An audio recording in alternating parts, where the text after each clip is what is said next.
Eric est là. Pour votre dernier mot, avec qui ou Ligue Nguema devrait s'entourer de qui, si vous voulez, pour réussir ce pari et puis donner peut-être donner ce signal fort au lendemain de la prestation de serment.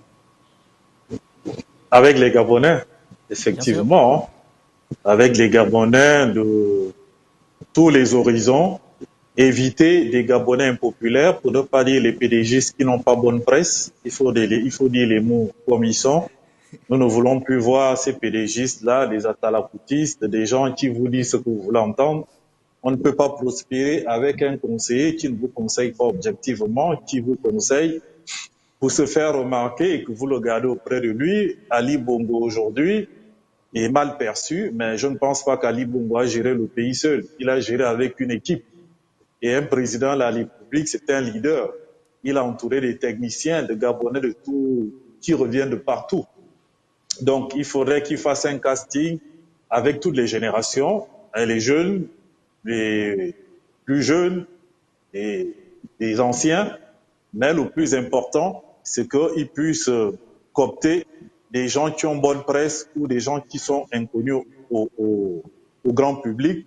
Lui-même, c'était un militaire. Beaucoup n'auraient pas parié qu'il aurait pu avoir cette malice politique, mais il a réussi l'exploit de faire ce qu'aucun autre Africain n'a jamais fait depuis les années 60.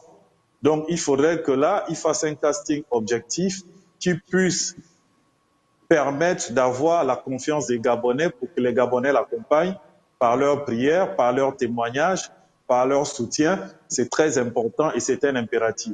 Je voudrais aussi dire qu'au niveau de la diaspora, il faudrait aussi que la diaspora nous présente un autre visage. Parce que là, je ne vois la diaspora que sur le plan politique. On a des activistes, des gens qui critiquent, tout le monde veut venir au gouvernement, tout le monde assiste. Une diaspora, je pense que c'est quelque chose de plus complexe. Je voudrais voir la diaspora gabonaise s'émanciper dans d'autres domaines. On a sur le plan économique, au niveau du commerce, sur le plan social, etc. Il faut qu'on voit une diaspora plus dynamique parce que pour moi, elle est très léthargique.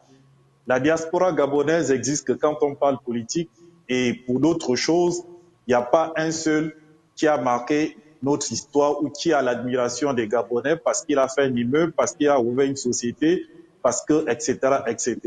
Donc là aussi, je voudrais que la diaspora gabonaise puisse s'émanciper comme les autres diasporas.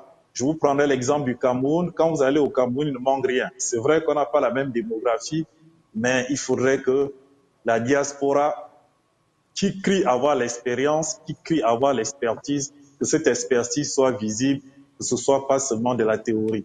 C'était très important parce que je suis beaucoup frustré par beaucoup de gens de la diaspora qui ont un potentiel et pourtant important, mais qui ne sont pas intégrés justement dans la vie des Gabonais.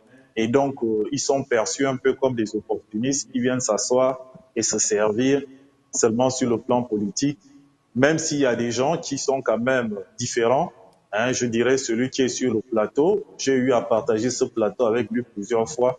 C'est quelqu'un qui est très objectif, qui n'est pas un kunabéliste et qui fait des analyses importantes. D'ailleurs, il a dit tout à l'heure que c'est pas tout qu'on va accepter.